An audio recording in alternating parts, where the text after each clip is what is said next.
Hello guys, it's Max here from Daily Market Movements and welcome to a new video hosted by Daily Market Movements. This is going to be a new chapter for our company going forwards and of course for our YouTube channel. In the past you may have known us for analysing the likes of gold, crude oil, natural gas as well as the US indices, but going forward, as I mentioned during last Friday's video, I'm only going to be focusing on the S&P 500, the Nasdaq100 and the Dow Jones30, and this now allows me to focus a lot more of my resources and effort and time in filming trading vlogs, with the aim to kind of inspire all of my viewers here on YouTube. So welcome to the new chapter, and I hope that you enjoy the videos going forward. This is my true passion. It's analysing the indices and individual US stocks, and I hope that along the way I will gain a very big audience and we can grow on our 17,000 subscribers that we have here at Daily Market Movements. But let's get started with the S&P 500. Now, the S&P 500 going into this very busy week, especially in terms of economic data.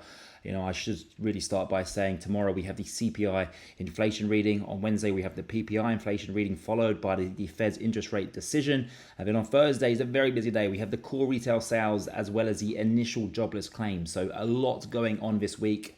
I expect there to be lots of volatility. But just from a technical point of view here for the S&P 500, we're working our way up towards that August swing high, which was all the way up at around 4,325.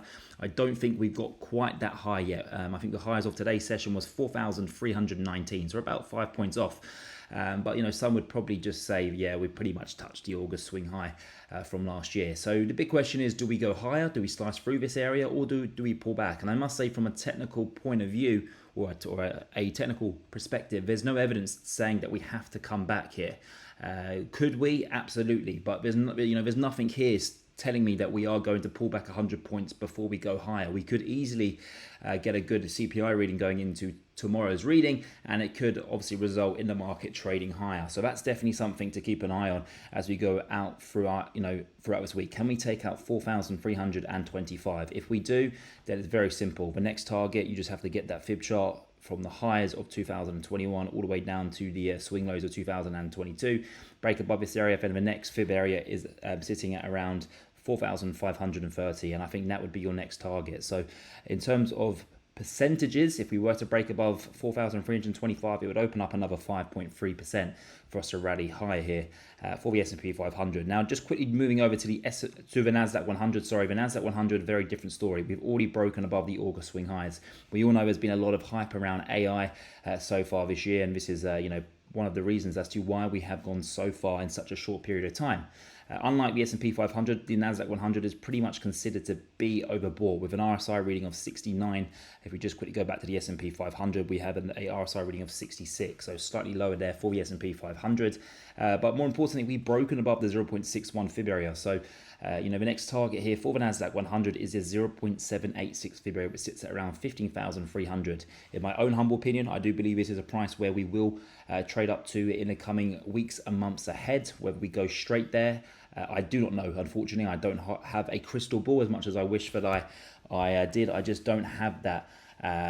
So it may be that we may have to digest some of the large gains that have occurred as of recent. We might see some minor pullbacks in some big stocks like Meta, Nvidia, Apple, Microsoft, and this may lead to a short-term give back.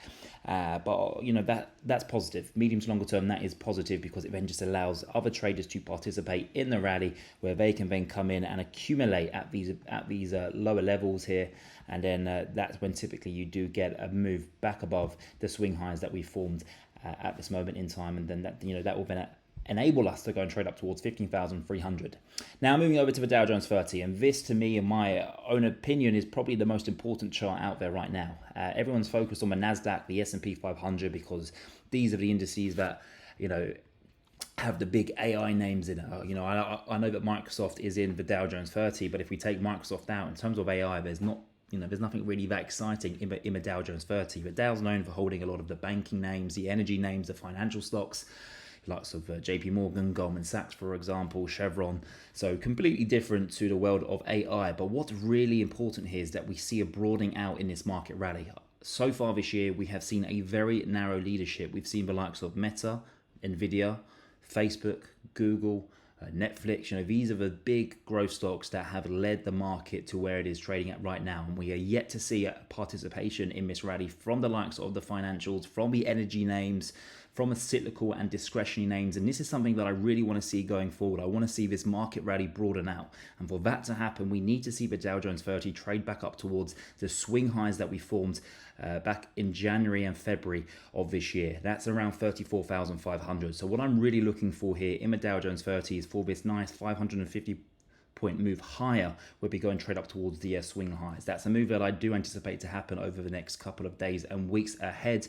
June historically and from a seasonal point of view is a very good time to be invested into the stock market. And then of course, as we go into July and August, things do start to calm down a lot more as investors do typically take their annual leave. And then of course that sets us up very nicely as we go into the Santa Claus rally period, which is pretty much all the way from October all the way until year end. So I really like where we are positioned in the market at this moment in time, but I would just like to see over the next couple of weeks and months, when perhaps the Nasdaq100 and the S&P500 take their foot off the gas, that we see some broadening out with the Dow Jones 30 trading higher. Guys, I'm going to finish there for today's video, but if you would like to join my free trading signal group as well as my daily market research that I post over there as well, then please scan this QR code on your screen. It will take you to my website where you can sign up for completely free of charge. It only takes 10 seconds to sign up.